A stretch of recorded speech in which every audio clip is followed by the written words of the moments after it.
bonjour, je m'appelle Mohamed Ben Saïd, je gère la société Acacia Productions basée à Tunis.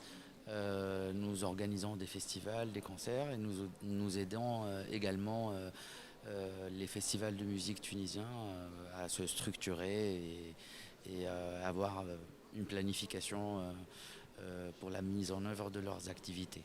Alors, pourquoi avoir choisi ce pari-là d'aider ces structures à, à se formaliser et à être beaucoup plus professionnelles? Qu'est-ce qui vous a poussé sur cette voie-là? Parce que il y a une industrie musicale qui est très faible en Tunisie. C'est le cas de, je pense, la majorité des pays du continent africain, du monde arabe. Je suis persuadé que cette industrie culturelle doit être créée par les acteurs culturels, par les artistes, et cela doit être supporté par les institutions publiques et non pas l'inverse.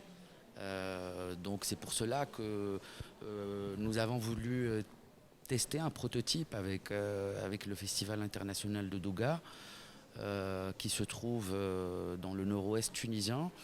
Nous pensons qu'à travers ce prototype et cette preuve de concept, nous pourrons aussi partager ces informations avec les différentes associations qui travaillent sur les festivals de musique tunisiens et les aider à adapter peut-être ces résultats de prototypage à leur festival et à leurs spécificités, aux spécificités des différentes villes tunisiennes. Mais concrètement, qu'est-ce qui est en train d'être fait pour aujourd'hui peut-être créer non seulement des ressources humaines qualifiées, mais également créer des ressources financières qui vont permettre à ces festivals-là de pouvoir vivre sur un an et non pas peut-être sur juste la période du festival, on va dire un, 2 mois. Qu'est-ce qui est fait concrètement? Qu'est-ce que vous testez?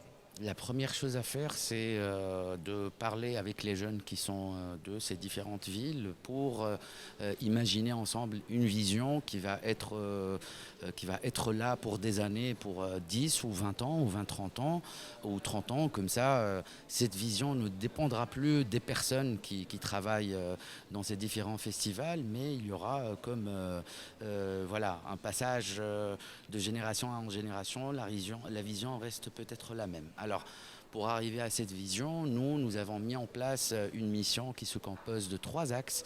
Le premier axe, c'est le renforcement des capacités des entrepreneurs émergents des artistes émergents, c'est-à-dire on leur fait d'un côté des cycles de formation en management culturel, en organisation de concerts, de festivals, et pour les artistes, on organise des résidences de création, on les encadre pour avoir des dossiers de presse et pour les exporter dans d'autres festivals.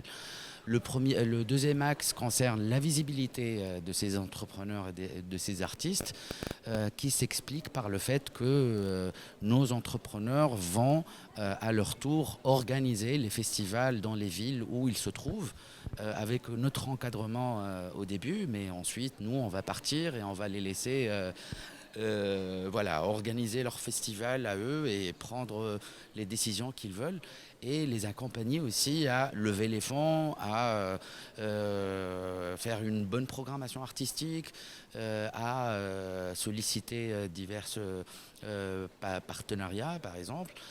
Et aussi aider nos artistes émergents aussi à avoir un public, à développer l'audience de ces artistes par ces festivals ou par d'autres festivals ou par le fait de les faire participer à des festivals internationaux en première partie de grands artistes ou dans des festivals où, comme ici, Visa Full Music, c'est fait pour les artistes émergents. Le troisième axe sur lequel on travaille, c'est la création de synergies entre les différentes parties prenantes à ce festival. Donc les parties prenantes peuvent être des financeurs, peuvent être aussi les institutions publiques, les institutions locales, le circuit d'associations, les sponsors, etc., les acteurs culturels en général. Pourquoi? Pour laisser ces différentes parties prenantes de l'écosystème d'un festival être vraiment et réellement partie prenante de ces différents festivals et s'approprier carrément le festival. Pour nous, c'est l'un des clés facteurs de succès pour la pérennité d'un festival. Un festival ne s'organise pas par juste une association ou une société, ça doit être vraiment organisé par une panoplie d'acteurs culturels. Voilà, même par exemple le cas de Douga, les habitants locaux participent au succès de ce festival en accueillant les festivaliers chez eux parce qu'il se trouve qu'il y a un seul hôtel à Douga. Donc ils nous aident à loger les artistes, les participants de festival. Et comme ça, il y a toute une ville qui bénéficie de ce festival et qui se l'approprie. Voilà. Aujourd'hui, vous êtes à Visa for Music.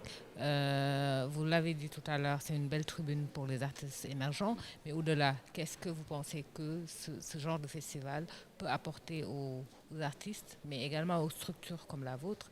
Vous êtes là, qu'est-ce que vous amenez? Avec quoi espérez-vous rentrer? Alors pour moi, la plateforme, je vais l'appeler plateforme Visa for Music parce qu'il y a beaucoup de rencontres ici. Visa for Music, je pense que c'est la plateforme la plus importante, au moins en Afrique du Nord et dans le monde arabe. Il y en a d'autres en Afrique, certainement. Mais Visa for Music participe à créer cette visibilité pour les artistes émergents.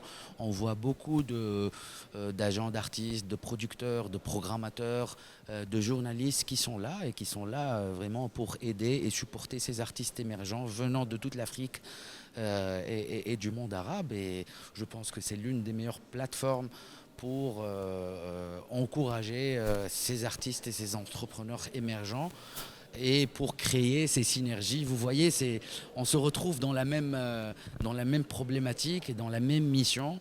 Et c'est ce qui est bien, c'est ce qui est important. Je pense que beaucoup de structures africaines doivent se mettre en tête ça pour qu'on ait globalement les mêmes objectifs à atteindre et on s'entraide chacun de son pays de valoriser notre patrimoine culturel africain en règle générale. Merci beaucoup. Merci.